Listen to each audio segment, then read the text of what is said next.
Hello बच्चों, today we will learn class 9 science chapter 12 work and energy exercise solution. बच्चों, इस video में हम लोग क्या करेंगे, क्लास 9 साइंस के चैप्टर 12 के एक्सरसाइज सॉल्यूशन को हम लोग सॉल्व करेंगे और समझेंगे। तो बच्चे, इस वीडियो में ना क्या करेंगे, हम लोग क्वेश्चन नंबर 1 से लेकर के क्वेश्चन नंबर 10 तक के क्वेश्चन को हम लोग सॉल्व करेंगे और समझेंगे। और नेक्स्ट वीडियो में हम लोग क्या करेंगे, क्वेश्चन नंबर 11 से लेकर के क्वेश्चन नंबर 15 तक के क्वेश्चन को सॉल्व करेंगे और समझेंगे। तो बच्चे देखिए ना, फर्स्ट क्वेश्चन क्या है। तो फर्स्ट क्वेश्चन बोला जा रहा है इसमें, पिक एन एप्रोप्रिएट ऑप्शन। हम लोग को क्या करना है, एप्रोप्रिएट ऑप्शन, जो भी सही आंसर है ना उसको पिक करना है। तो पहला क्वेश्चन क्या है, पहला क्वेश्चन है, if an object displace 2 meter in the direction of 10 newton applied force, मतलब कि ये डिस्प्लेस है, मतलब कि डिस्प्लेसमेंट दिया है। तो डिस्प्लेसमेंट दिया है, इट मीन्स ये एस दिया है 2 मीटर, एंड न्यूटन है, इट मीन्स ये फोर्स दिया है। क्या दिया है, फोर्स दिया है। एफ इज इक्वल टू है बच्चे 10 न्यूटन। ठीक है ना, ये सॉल्यूशन है बच्चे, क्या है, सॉल्यूशन है इसका। तो बोला जा रहा है कि द वर्क डन कितना किया जा रहा है इस ऑब्जेक्ट के ऊपर इस फोर्स के द्वारा। तो बोलोगे ना सर, वर्क डन का फॉर्मूला होता है W is equal to force into displacement. Displacement को D से भी डिनोट करते हैं और S से भी डिनोट करते हैं। तो यहाँ पर फोर्स क्या है बच्चे, फोर्स है 10 न्यूटन मल्टीप्लाई डिस्प्लेसमेंट क्या है बच्चे 2 मीटर। तो 10 इंटू 2 ये हो जाएगा 20 और न्यूटन मीटर। तो न्यूटन मीटर बच्चे क्या होता है, जूल होता है। क्या होता है, जूल होता है। तो आपका 20 जूल, आपका ऑप्शन नंबर सी क्या हो जाएगा, करेक्ट हो जाएगा। नेक्स्ट हम करते क्वेश्चन नंबर सेकंड पर। तो बच्चे सेकंड क्वेश्चन बोला जा रहा है, सेकंड क्वेश्चन है, a body of mass 5 kg, 5 kg है, it means m is equal to 5 kg आपका दिया जा रहा है, is in a constant motion. वो क्या है बच्चे, सपोज करें कि ये बॉडी है 5 kg का, ये क्या है, कांस्टेंट मोशन में, मतलब कि मोशन कर रहा है। और जब भी कोई ऑब्जेक्ट मोशन करता है ना, इट मीन्स उसके अंदर क्या रहता है, काइनेटिक एनर्जी स्टोर हो जाता है। तो इसका क्या दिया है, ये वेलोसिटी दिया हुआ है। तो v इज इक्वल टू क्या है बच्चे, 2 मीटर पर सेकेंड है। What will be it's kinetic energy. तो आप बोलोगे ना सर कि सर काइनेटिक एनर्जी का फॉर्मूला होता है हाफ एम वी स्क्वायर। तो बोलोगे सर हाफ को तो हाफ लिख दिए सर, एम का वैल्यू सर क्या है 5 kg है, क्या है 5 kg मल्टीप्लाई, और ये जो v है ना सर, v का पावर, सॉरी v क्या है 2 है, और यहाँ 2 का पावर क्या हो जाएगा सर 2 हो जाएगा। तो आप बोल सकते हो ना यहाँ पर कि सर ये 1/2 को 1/2, 5 को 5, सॉरी 2 का पावर 2 है, इट मीन्स इसको 2 टाइम्स लिखना है। तो यहाँ से 2 से 2 कैंसिल आउट हो गया। तो ये बोल सकते हो आप कि 5 2 क्या हो गया, 10 हो गया। और बच्चे याद रखिए ना, एनर्जी का यूनिट क्या होता है बच्चे, जूल होता है। तो इसका 10 जूल आंसर आ जाएगा। तो अब बोलोगे सर ये जूल कहाँ से आ गया, सर यहाँ तो किलोग्राम था। तो बच्चे देखिए बता रहा हूँ कैसे आया। बच्चे देखिए ना, यहाँ पर ना मास का यूनिट क्या है बच्चे, किलोग्राम है। मास का यूनिट क्या है बच्चे, ये है किलोग्राम मल्टीप्लाई, और सर ये वेलोसिटी का यूनिट ना क्या होता है, मीटर पर सेकेंड होता है। तो यहाँ पर मीटर पर सेकेंड, इसको 2 बार लिखेंगे। क्यों सर 2 बार, क्योंकि यहाँ पर पावर में 2 है ना, तो मीटर पर सेकेंड। तो बच्चे याद रखिए, kilogram meter second square, kilogram meter पर सेकेंड स्क्वायर को हम लोग बोलते हैं बच्चे न्यूटन। क्या बोलते हैं, न्यूटन। तो न्यूटन मीटर क्या होता है बच्चे, ऐसे हो गया ना, किलोग्राम मीटर पर सेकेंड स्क्वायर, इसको बोलते हैं न्यूटन। यहाँ पर बच गया हमारा मीटर। न्यूटन मीटर क्या होता है बच्चे, जूल होता है, इसलिए जूल में आंसर आ गया है। क्वेश्चन नंबर थर्ड है, a body of 12 kg mass is placed at a certain height. इसको मैं ना इसमें बता दूं, कॉपी में बता दूं। तो देखिए ऐसा है, कुछ बोला जा रहा है कि क्वेश्चन नंबर थर्ड है फर्स्ट का है ये। तो बोला जा रहा है कि बॉडी का मास m क्या है बच्चे, 12 kg है, is placed at a certain height. ये कुछ हाइट पे रखा हुआ है अर्थ से, कुछ हाइट पे रखा हुआ है अर्थ से। If it's potential energy is इतना, तो इसका पोटेंशियल एनर्जी कितना है बच्चे, ये है 480 जूल है। तो बताना है कि ये कितने हाइट पर रखा हुआ है अर्थ सरफेस से, मतलब कि आपको h is equal to question mark के फाइंड करना है। तो बोलोगे ना सर, पोटेंशियल एनर्जी का फॉर्मूला होता है mgh। क्या होता है, mgh होता है। यहाँ पर 480 को 480 लिख दिए। m का वैल्यू क्या है बच्चे, ये है 12 मल्टीप्लाई g का वैल्यू क्या है बच्चे, अभी तो क्या एक काम करिए ना, इसको ना 10 रखिए g का वैल्यू। अगर 10 से सॉल्व नहीं हुआ ना, तो हम लोग क्या करेंगे, 9.8 रखेंगे। सिंप्लिसिटी के लिए 10 रखते हैं। अगर 10 से सॉल्व नहीं हो रहा है तो हम लोग क्या करेंगे, 9.8 रखेंगे। और यहाँ पर हाइट को हाइट लिख दिया, इज इक्वल टू 480 हो गया। तो सर आप 10 क्यों रखे बच्चे, मैं 10 इसलिए रखा ना, क्योंकि देखिए ना बच्चे, ये 0 से 0 क्या हो जाएगा बच्चे, कैंसिल आउट हो जाएगा, इसीलिए रखा हूँ। बाकी कोई दिक्कत नहीं है, अगर नहीं आएगा आंसर तो हम लोग 9.8 रखेंगे। तो यहाँ पर h इज इक्वल टू क्या आ जाएगा, 480। ये दोनों मल्टीप्लाई में है, इस साइड आएंगे तो बच्चे ये हो जाएंगे डिवाइड में। तो बोलेंगे ना कि सर ये 0 से ये 0 कैंसिल आउट हो गया, 12 1 जा 12 4 जा, तो ये क्या हो गया, h इज इक्वल टू यहाँ पर 4, और इसका यूनिट क्या आ जाएगा सर, यूनिट तो पता नहीं चल रहा है, लेकिन सर देख लेते हैं हम लोग। सर यहाँ पर मीटर है सर, 4 मीटर है, तो 4 मीटर इसका आंसर आ जाएगा। हाँ बच्चे आएगा, लेकिन मीटर आया कैसे वो बता रहा हूँ अब। देखिए बच्चे, यहाँ पर क्या था, जूल था, ये 480 क्या है बच्चे, जूल है। क्या है ये, जूल है। और यहाँ पर ये एम क्या है बच्चे, किलोग्राम है। एम क्या है, किलोग्राम है, ठीक है ना। और ये जी क्या होता है बच्चे, जी होता है मीटर पर सेकेंड स्क्वायर। क्या होता है, मीटर पर सेकेंड स्क्वायर। तो बच्चे आप लोग को बताया हूँ ना, किलोग्राम मीटर पर सेकेंड स्क्वायर, ये क्या होता है बच्चे, ये होता है न्यूटन। ये क्या होता है, न्यूटन। तो बच्चे जूल क्या होता है, जूल होता है बच्चे न्यूटन मीटर। क्या होता है, न्यूटन मीटर। और नीचे में क्या है, न्यूटन है। न्यूटन से न्यूटन कट गया तो यहाँ पर क्या आएगा बच्चे, मीटर आएगा। तो यहाँ पर मीटर आपका आंसर आ गया है। क्वेश्चन नंबर 4 देखिए, क्वेश्चन नंबर 4 है, बोला जा रहा है you burn a bulb of 100 what. आपने क्या किया है, 100 वॉट के बल्ब को जलाया है डेली फॉर 5 आवर्स के लिए, मतलब कि एक दिन में आप क्या करते हो, 5 आवर्स बल्ब को ग्लो करवाते हो। What will be the energy spent in units by the bulb in 1 day. तो बताओ एक दिन में कितना यूनिट खर्च करेगा। तो बच्चे देखिए ना, आप लोग को बता दूं ना कि ना, यहाँ पर बताता हूँ, समझाता हूँ। यहाँ देखिएगा, यहाँ पर ना बोलेंगे ना, क्वेश्चन नंबर 4 है, तो बोलेंगे ना कि एनर्जी स्पेंट का फॉर्मूला होता है ना बच्चे, कि कितना पावर का बल्ब है या कोई भी इक्विपमेंट है और वो कितने टाइम तक, टाइम ऑफ यूजेस, कितने टाइम तक वो ग्लो कर रहा है। तो बोलोगे ना सर कि वो सर पावर ना सर 100 वॉट का है। क्या है, 100 वॉट का है। देखो यहाँ पर लिखा हुआ है 100 वॉट। क्या लिखा है, 100 वॉट लिखा है, और टाइम लिखा है 5 घंटे के लिए। तो टाइम हो गया बच्चे यहाँ पर 5 आर हो गया। तो बोलोगे सर 100 इंटू 5 ये होता है सर 500 वॉट आर। लेकिन आप जब देखोगे तो यहाँ पर तो यूनिट में आंसर है। तो बच्चे बोलोगे ना कि सर यूनिट मतलब होता क्या है, तो यूनिट में हम लोग करते चेंज कैसे करते हैं। तो बच्चे इसको क्या करो, 1000 से मल्टीप्लाई करो और 1000 से डिवाइड करो। तो पूछोगे सर क्यों सर ऐसा करेंगे हम लोग, तो बता रहा हूँ क्यों करेंगे। तो मैं बोलूँगा ना कि 500 को 500 लिख दिया, और बच्चे ये 1000 का मतलब क्या होता है, किलो होता है। क्या होता है, किलो होता है। और यहाँ पर वॉट आर तो था ही, और नीचे में क्या हो गया बच्चे, 1000 बच गया। ठीक है ना बच्चे, याद रखो ये किलो वॉट आर को ना हम लोग क्या बोलते हैं, किलो वॉट आर को हम लोग यूनिट बोलते हैं। क्या बोलते हैं, यूनिट बोलते हैं। तो यहाँ पर 500/1000 यूनिट हो गया। ठीक है ना। अब इसको सॉल्व करते हैं, तो कैसे सॉल्व करते हैं, तो यहाँ पर 10 से 10, 10 से 10। अब यहाँ पर सॉल्व होगा नहीं तो सॉल्व होगा। अब बोलोगे सर 5 1 जा 5 2 जा, नहीं बच्चे ऐसे मत करिए। आप क्या करिए, सिंपल एक जीरो है ना, तो एक नंबर के पहले क्या करिए, पॉइंट लगा दीजिए। तो 0.5 यूनिट क्या हो जाएगा आपका, प्यारा सा आंसर आ जाएगा। अब आप बोलोगे सर अगर मैं कट कर देता तो बच्चे कट करते ना, तो ऊपर में 1 बचता, नीचे में 2 बचता, तो फिर आपको ना ऐसे करके डिवाइड करना पड़ता। सॉल्व करते तो भी इतना ही आंसर आता। तो बच्चे ये हो गया क्वेश्चन नंबर 3। क्वेश्चन नंबर 4 हमारा क्या हो गया बच्चे, 0.5 यूनिट आ गया, और इसका आ गया था 4 मीटर आंसर आ गया था। नेक्स्ट देखिए बच्चे question number second. Question number second क्या बोला, तो क्वेश्चन नंबर सेकंड है फिल इन द ब्लैंक्स। पहला है ऐसा यूनिट ऑफ वर्क। ऐसा यूनिट क्या होता है बच्चे, वर्क का। तो ऐसा यूनिट होता है बच्चे जूल होता है। क्या होता है, जूल होता है। तो जूल हो गया, और ब्रैकेट में से करके जे भी लिख सकते हो ना, जूल का सिंबल क्या है, जे है। अब नेक्स्ट देखिए बच्चे question number second. Question number second क्या है, तो बोला जा रहा है 1 किलो वॉट आर। तो 1 किलो वॉट आर किसके इक्वल होता है बच्चे, तो ये होता है 3.6 इंटू 10⁻6 जूल। बच्चे देखिए ना, यहाँ पढ़ाया था आप लोगों को, अगर याद हो तो। ये देखिए 1 kilowatt hour is equal to होता है 3.6 इंटू 10⁻6 जूल होता है। क्या होता है, 6 जूल होता है। इतना आप लोग याद रखिएगा। नेक्स्ट है the total energy of an object remain. तो टोटल एनर्जी किसी भी ऑब्जेक्ट का क्या होता है बच्चे, कांस्टेंट होता है। क्या होता है, कांस्टेंट होता है, कांस्टेंट होता है। यहाँ पर बच्चे यहाँ से बता रहा हूँ, ये देखिए आफ्टर मतलब कि the total energy before the conversion and after the conversion क्या होता है बच्चे, रिमेन कांस्टेंट रहता है। ये है बच्चे। आगे है if the direction of applied force of an object and the displacement are opposite. मतलब कि फोर्स लग रहा है आपका इस डायरेक्शन में, और डिस्प्लेसमेंट हो रहा है आपका इस डायरेक्शन में। ठीक है ना, डिस्प्लेसमेंट को एस से लिखते हैं, इस डायरेक्शन में। तो then its work will be. तो उसका वर्क क्या होता है बच्चे, नेगेटिव होता है। क्या होता है, नेगेटिव होता है। सर कैसे सा नेगेटिव होता है, तो बच्चे याद रखिए ना, work is a vector quantity. Work क्या है, एक वेक्टर क्वांटिटी है। इसका फॉर्मूला होता है फोर्स डिस्टेंस। यहाँ पर डिस्टेंस को डी से भी लिखते हैं। तो बोलोगे ना सर जब इसको हटाते हैं सर, तो यहाँ पर ना एफ डी कॉस थीटा आता है। क्या आता है, कॉस थीटा आता है। बच्चे देखिए फोर्स लग रहा है इस डायरेक्शन में, फोर्स इस डायरेक्शन में, और डिस्प्लेसमेंट हो रहा है बच्चे इस डायरेक्शन में। क्या हो रहा है, डिस्प्लेसमेंट इस डायरेक्शन में हो रहा है। तो हम लोग बोल सकते हैं ना कि दोनों के बीच में जो एंगल है ना बच्चे, ये एंगल बनता है 180 का।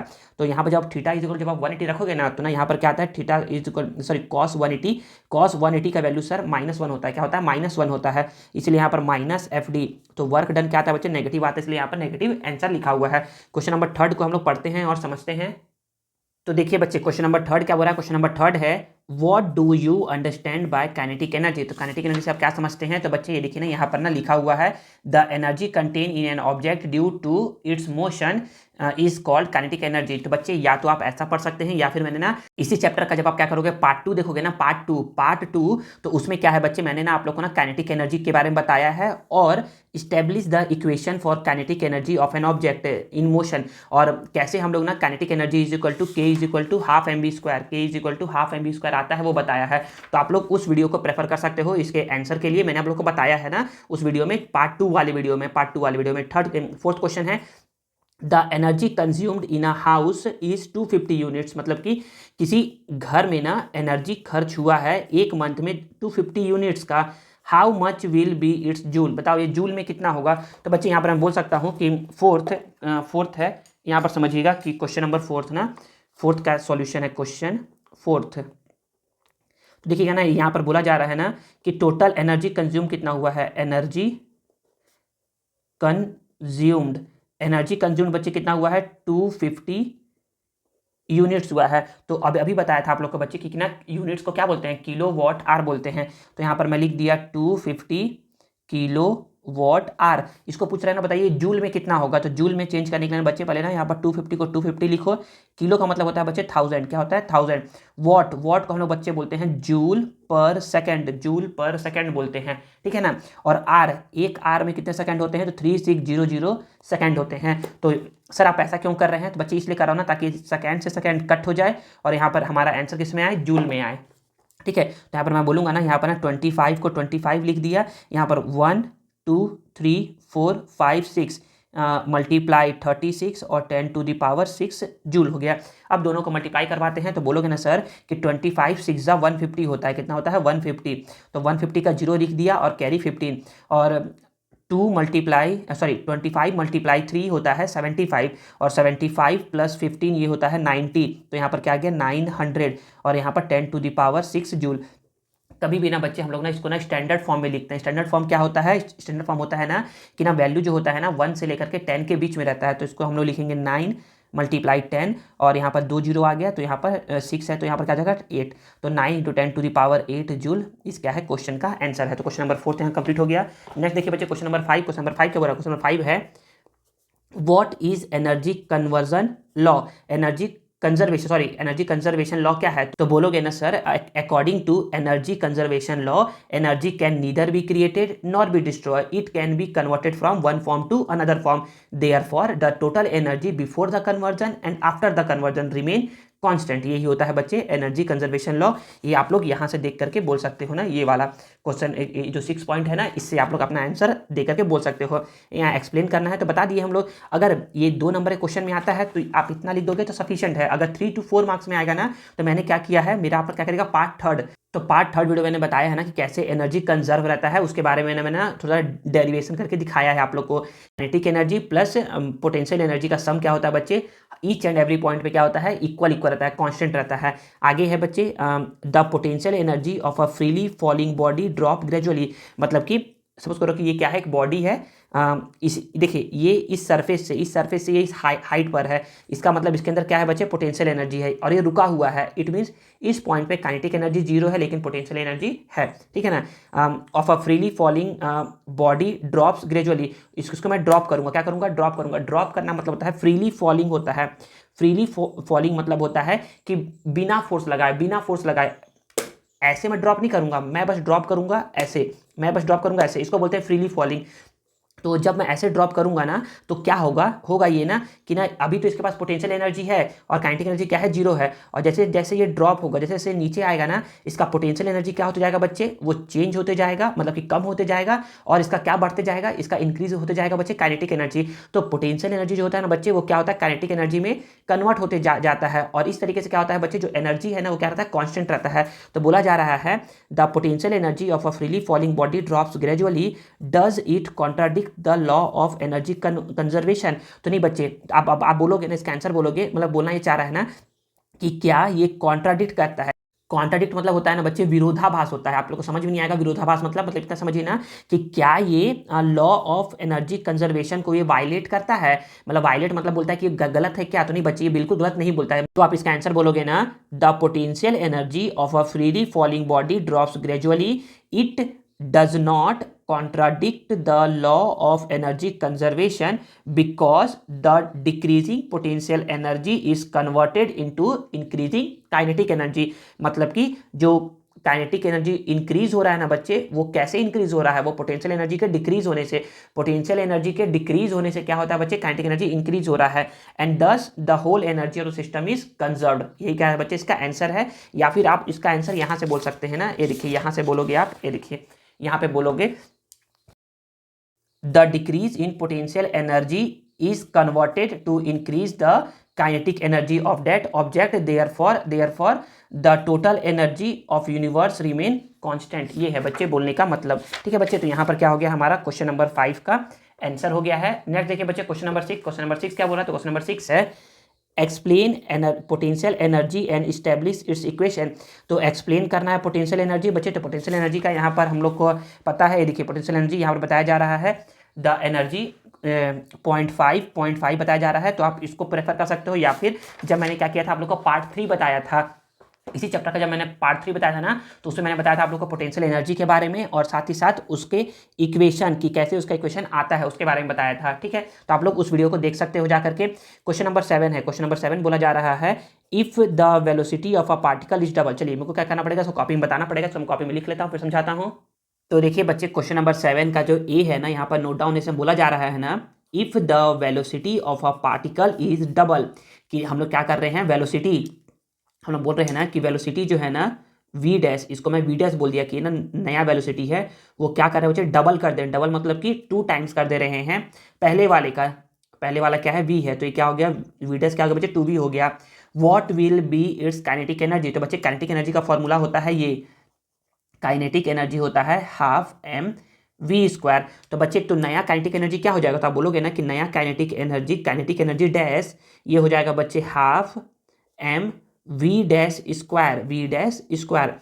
तो यहाँ पर बोलोगे हाफ को हाफ बोल दिए, एम को एम बोल दिए, वी डैश मतलब है 2v का स्क्वायर, हाफ को हाफ बोल दिए, एम को एम बोल दिए, 2v का स्क्वायर है, इट मीन्स 2v को 2 टाइम्स लिखेंगे आप, तो ये हो जाएगा बच्चे 4v स्क्वायर। तो यहाँ पर 4 को आगे में लिख दे रहा हूँ, multiply half m v square. तो बच्चे जो हाफ एम वी स्क्वायर है ना बच्चे, ये ना पुराना काइनेटिक एनर्जी है। क्या है, पुराना काइनेटिक एनर्जी है। तो बच्चे जो नया काइनेटिक एनर्जी है ना, जो नया काइनेटिक एनर्जी है वो क्या होगा बच्चे, पुराने काइनेटिक एनर्जी का 4 टाइम्स हो जाएगा। क्या हो जाएगा, पुराने काइनेटिक एनर्जी का 4 टाइम्स हो जाएगा। तो आप बोल सकते हो ना ऐसा करके कि therefore the kinetic energy increases by 4 times. Kinetic energy क्या हो जाएगा, इंक्रीजेस हो जाएगा 4 टाइम्स, और यही क्या हो जाएगा आपका प्यारा सा आंसर हो जाएगा। इसमें क्या है, बी ऑप्शन है, सॉरी बी क्वेश्चन है। बी क्वेश्चन को भी मैं नोट करके समझाता हूँ। तो देखिए बच्चे इसमें नेक्स्ट क्वेश्चन है ना, इसमें नेक्स्ट बोला जा रहा है कि if the work done on the particle is 0। मतलब कि वर्क डन मतलब कि ये W जो है ना बच्चे, वर्क डन क्या है बच्चे, 0 है। तो then what will be its velocity. तो उसकी वेलोसिटी क्या होगी, तो बच्चे देखिए ना वर्क डन का फॉर्मूला क्या होता है, वर्क डन का फॉर्मूला होता है बच्चे force into displacement is equal to 0। तो बच्चे ये क्या है बच्चे, देखिए वर्क डन 0 के इक्वल है, मतलब कि फोर्स इंटू डिस्प्लेसमेंट 0 के इक्वल है। तो देखिए बच्चे यहाँ पर समझिएगा ना, यहाँ पर समझिएगा, समझना ये है ना कि देखिए सपोज करें ना कि ये क्या है, एक ऑब्जेक्ट है। क्या है ये एक ऑब्जेक्ट है, मैं इसका इस पे वर्क डन क्या है बच्चे, 0 है। वर्क डन 0 है, इट मीन्स कि अगर आपने फोर्स लगाया और ये यहीं पर हिल ही नहीं रहा है, ये हिल ही नहीं रहा है, इट मीन्स इसका वेलोसिटी क्या है बच्चे, 0 है। ठीक है, वेलोसिटी क्या है बच्चे, 0 है। अब सपोज करें कि ये मूव कर रहा था और आपने इस पर क्या क्या किया, फोर्स लगाया, तो वर्क डन तो 0 आया। इट मीन्स इसका बोलने का मतलब ये है ना कि जैसे मूव कर रहा था ये वैसे ही मूव कर रहा है, मतलब कि कांस्टेंट मूव कर रहा है। क्या कर रहा है, कांस्टेंट मूव कर रहा है, मतलब कि ये ना तो कम हो रहा है ना ही ज्यादा हो रहा है, ना कम हो रहा है ना ज्यादा हो रहा है। इसका मतलब ये है कि वर्क डन क्या है बच्चे, 0 है। वर्क डन क्या है, 0 है। या फिर वर्क डन 0 है, तो इट मीन्स हम बोल सकते हैं कि इसका वेलोसिटी क्या है बच्चे, कांस्टेंट है। या फिर आपने फोर्स लगाया और हिला ही नहीं, तो भी हम लोग क्या बोलेंगे कि वेलोसिटी क्या है बच्चे, कांस्टेंट है, वेलोसिटी में कोई चेंजेस नहीं आया। तो आप बोल सकते हो कि द वर्क डन, यहां पर बोलेगा कि the work done on the particle is zero. Work done क्या है, किसी पार्टिकल पे जीरो है, तो आप बोल सकते हो कि then the velocity will be constant. देखिए कांस्टेंट है, कांस्टेंट मतलब कि जीरो भी हो सकता है, वन भी हो सकता है, 10 भी हो सकता है, कुछ भी हो सकता है। वेलोसिटी अगर ये रुका हुआ था पहले से ही, ये पहले से ही रुका हुआ था, तो आपने जब इस पर फोर्स लगाया तो इसका डिस्प्लेसमेंट हुआ ही नहीं। डिस्प्लेसमेंट हुआ ही नहीं मतलब कि वर्क डन हुआ ही नहीं। वर्क डन हुआ नहीं मतलब कि वेलोसिटी क्या था बच्चे, जो पहले था अभी वही है। या फिर ये मूव कर रहा था, मूव कर रहा था, मूव कर रहा था, आपने फोर्स लगाया तो ये ऐसे ही मूव कर रहा है, इसका वेलोसिटी चेंज नहीं हुआ है। इट मीन्स वर्क डन क्या है, जीरो है। वर्क डन क्या है, जीरो है। तो इसलिए हम बोलेंगे बच्चे कि वेलोसिटी विल बी कांस्टेंट है। क्वेश्चन नंबर 8 को पढ़ते हैं और समझते हैं। देखिए बच्चे नेक्स्ट क्वेश्चन क्या है, नेक्स्ट क्वेश्चन है on applying brakes of a car which is moving at a speed v. मतलब कि कोई ऑब्जेक्ट क्या कर रहा है, वी से मूव कर रहा है ना।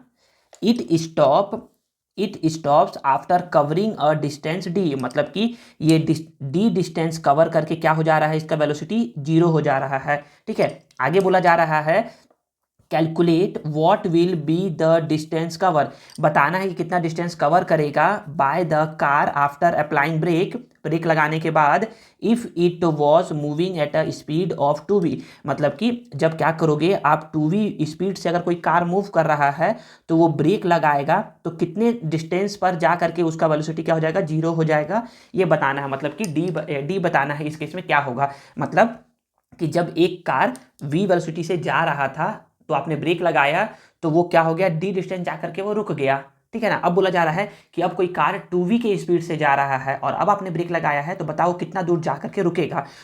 आई थिंक आप लोग को समझ में आया क्या बोलना चाह रहा हूँ। मतलब सिंपल सा ये है कि अगर v वेलोसिटी से जा रहा है तो d डिस्टेंस कवर करता है, तो अगर 2v वेलोसिटी से जाएगा तो बताओ कितना डिस्टेंस कवर करेगा। तो हम लोग को पता होना चाहिए ना कि ये ना इनिशियल वेलोसिटी का क्या था बच्चे, v था, और लास्ट फाइनल वेलोसिटी क्या हो गया बच्चे, जीरो हो गया। तो हम लोग बोलेंगे ना कि ना ये सब को लिखोगे, ये सब समझाने के लिए, तो बोलोगे ना कि इनिशियल वेलोसिटी, इनिशियल वेलोसिटी को आप कैपिटल यू बोल लो ना। कैपिटल यू क्या है बच्चे, स्टार्टिंग केस में क्या है, v है, एंड फाइनल वेलोसिटी, इसको कैपिटल वी बोल लो। कैपिटल वी क्या है बच्चे, कैपिटल वी आपका जीरो हो जाएगा, क्योंकि फाइनल में क्या हो जाएगा बच्चे, वो जाकर के रुक जाएगा। रुक जाएगा मतलब कि वेलोसिटी क्या हो जाएगा, जीरो हो जाएगा। तो हम लोग बोलेंगे ना कि सर हम लोग को ना 3 फॉर्मूला पता है। पहला पता है sir v is equal to u plus a t, दूसरा s is equal to u t plus half a t square, and तीसरा v square is equal to u square plus 2as। तो आप कौन सा फॉर्मूला लगाओगे, तो आप बोलोगे ना सर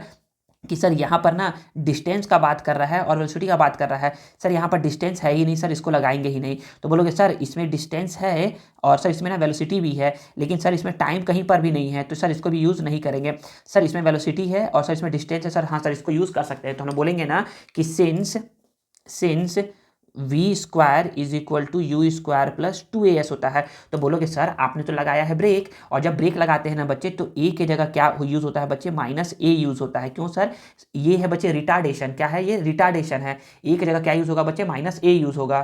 तो हम लोग बोलेंगे अब यहाँ पर कि ना फाइनल वेलोसिटी क्या हो गया बच्चे, जीरो हो गया है। इनिशियल वेलोसिटी क्या है बच्चे, वी है, यहाँ पर v का पावर 2, या प्लस 2 को प्लस और प्लस 2 को 2, a का वैल्यू क्या हो जाएगा बच्चे, माइनस ए, और s क्या हो जाएगा बच्चे, d होगा। क्या होगा, d होगा। तो हम बोलेंगे ना कि यहाँ पर जीरो को जीरो, यहाँ पर v स्क्वायर को v स्क्वायर, यहाँ पर माइनस 2ad, इसको इधर लेकर के आ जाओ तो ये हो जाएगा plus 2ad is equal to v square.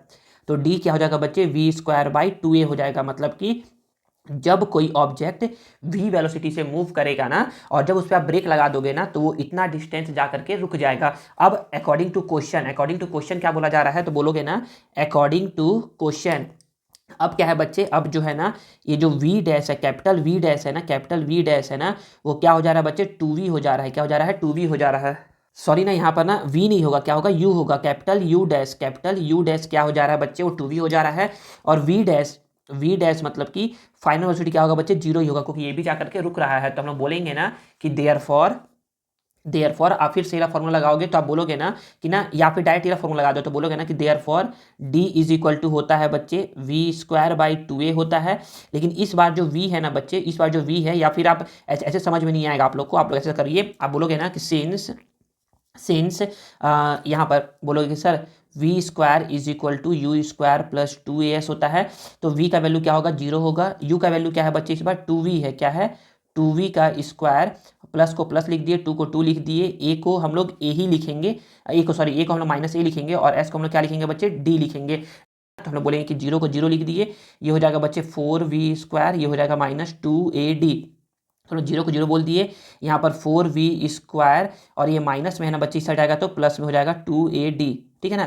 तो यहाँ पर d को d लिख देंगे, यहाँ पर 4v²/2a, 4v²/2a। तो हम लोग यहाँ पर बोल सकते हैं कि d को d लिख दिए और यहाँ पर 4 को 4 लिख दिए। और तो जो ये ना नया है, ये क्या है, नया डिस्टेंस होगा, क्या होगा, ये नया डिस्टेंस होगा, नया डिस्टेंस, ये नया डिस्टेंस है, नया डिस्टेंस है, नया डिस्टेंस है। तो हम बोलेंगे ना कि ना 4 को 4 लिख दिए और v²/2a, ये क्या होगा बच्चे, d होगा। मतलब कि जो नया डिस्टेंस होगा ना, मतलब कि जब कोई ऑब्जेक्ट क्या करेगा 2v की स्पीड से जाएगा ना, तो वो पहले वाला डिस्टेंस से क्या होगा बच्चे, 4 टाइम्स क्या होगा, ज़्यादा डिस्टेंस को कवर करेगा। तो आप बोल सकते हो, तो यहाँ पर आप बोलेंगे कि देयरफॉर, ऐसे करके बोलेंगे कि therefore the car will cover 4 times more distance to stop. मतलब कि अब कार क्या होगा, 4 टाइम्स ज़्यादा डिस्टेंस कवर करेगा स्टॉप होने के पहले तक, ठीक है ना। अगर आप इससे सॉल्व करते हैं तो भी बन जाता है। आप लोग क्या करते हैं, यहाँ पर इसके बाद आप लोग यहाँ पर ऐसे करते कि डी डैश लिखते हैं, यहाँ पर v की जगह क्या हो जाएगा बच्चे, 2v हो जाएगा, पावर में 2, और यहाँ पर 2a है तो यहाँ पर 2v का पावर 2 क्या हो जाएगा बच्चे, 4v² डिवाइड बाय 2a। तो 4 को 4 लिख देंगे और v²/2a क्या है बच्चे, d है, तो d डैश का वैल्यू 4 दिया जाएगा। ऐसा भी कर सकते हो या फिर ऐसा कर सकते हो। क्वेश्चन नंबर 9 पर मूव करते हैं और समझते हैं। देखिए बच्चे क्वेश्चन नंबर 9 क्या बोला, तो क्वेश्चन नंबर 9 है, a man hold a sack of rice on his head for 30 minutes. एक मैन क्या करता है, एक राइस का जो बोरी होता है ना, उसको अपने हेड पे रखे रहता है 30 मिनट्स तक, एंड गेट्स टायर्ड, और वो क्या होता है, थक जाता है। Has he done any work, क्या वो वर्क कर रहा है। तो बच्चे वर्क तभी होता है, वर्क के लिए ना 2 कंडीशन क्या होना चाहिए, सेटिस्फाई होना चाहिए। फर्स्ट कंडीशन क्या है कि ना ऑब्जेक्ट पे क्या लगना चाहिए, फोर्स लगना चाहिए। और सेकंड क्या है बच्चे, फोर्स जब लग रहा है ना तो क्या होना चाहिए बच्चे, डिस्प्लेसमेंट होना चाहिए, या तो इन द डायरेक्शन में या तो अपोजिट द डायरेक्शन में। तो जब एक पर्सन क्या करता है, अपने सर पर क्या रखता है, राइस का सैक को रखता है ना, तो उसमें कोई भी डिस्प्लेसमेंट नहीं होता है, राइस का सैक वहीं का वहीं रहता है। ऐसे राइस का सैक नीचे था, उसको ऐसे उठाया तो कोई डिस्प्लेसमेंट नहीं हुआ, और जब डिस्प्लेसमेंट नहीं हुआ है तो वर्क डन भी क्या होगा बच्चे, कुछ नहीं होगा। तो इसका आप सिंपल से आंसर बोलोगे, A man hold a sack of rice on his head for 30 minutes and get tired. He has not done any work. Because there is no displacement of the sack of rice. Therefore, work done by the person on the sack of rice is 0. अब देखते हैं बच्चे next question number 10। तो बच्चे इसका answer ना आप लोगों को ना शो भी हो रहा होगा, आप लोग उसको दे सकते हो आंसर। आप यहाँ पर बोल सकते हो कि वर्क डन होता है बच्चे force into displacement. In this case ऐसा बोलोगे कि in this case S is equal to 0, therefore work is equal to force into 0। तो F इंटू 0 क्या हो जाएगा बच्चे, 0 हो जाएगा। तो वर्क डन क्या होगा बच्चे, 0 हो जाएगा। नेक्स्ट देखिए बच्चे क्वेश्चन नंबर 10 को मैं आप लोग को लिख के समझाऊं। तो देखिए बच्चे क्वेश्चन नंबर 10 क्या है, क्वेश्चन नंबर 10 है, on applying a force of 8 Newton. तो मतलब कि यहाँ पर F इज इक्वल टू क्या है बच्चे, 8 न्यूटन है। ऑन अ बॉडी, एक बॉडी पे क्या हुआ बच्चे, 8 न्यूटन का फोर्स अप्लाइड हुआ है। It moves in the direction of force and displace for 4 metre. और ये क्या हो जाएगा बच्चे, डिस्प्लेस हो गया है। मतलब कि यहाँ पर S इज इक्वल टू क्या दिया है बच्चे, 4 मीटर दिया है। यहाँ पर लोग D भी यूज़ करते हैं, आप D भी यूज़ कर सकते हैं। और कैलकुलेट करना है कि वर्क डन कितना होगा। तो बोलोगे ना कि since work done is equal to होता है फोर्स मल्टीप्लाई डिस्प्लेसमेंट। अगर आप लोग डिस्प्लेसमेंट के लिए D यूज़ करते हो तो आपका हो जाएगा W is equal to FD हो जाएगा। तो बोलोगे सर फोर्स को लिख दिए 8 न्यूटन, डिस्प्लेसमेंट है सर 4 मीटर, 8 4 जा 32, और ये हो गया न्यूटन मीटर। न्यूटन मीटर क्या होता है बच्चे, जूल होता है, क्या होता है, जूल होता है। और ये आपका क्या आ गया, प्यारा सा आंसर आ गया। तो बच्चे इस तरीके से क्या कर लिया हम लोगों ने, इस तरीके से हम लोगों ने चैप्टर 12 के क्वेश्चन नंबर 1 से लेकर के क्वेश्चन नंबर 10 तक के क्वेश्चन को क्या कर लिया है, सॉल्व कर लिया है। नेक्स्ट वीडियो में हम लोग क्या करेंगे, क्वेश्चन नंबर 11 से क्वेश्चन नंबर 15 तक के क्वेश्चन को सॉल्व करेंगे। और बच्चे उसी वीडियो के एंड में क्या होगा, आप लोग को जो भी मैंने पढ़ाया है ना उन सबका क्या होगा, नोट्स प्रोवाइड होगा। आई होप आपको वीडियो यूजफुल लगा होगा और आपको कुछ नया सीखने को जरूर मिला होगा। अगर आपको वीडियो पसंद आया है ना तो please please please please please video को लाइक करिए, कमेंट करिए और अपने दोस्तों के साथ शेयर करिए, और चैनल को सब्सक्राइब करना मत भूलिएगा। मिलते हैं नेक्स्ट वीडियो में। Thank you.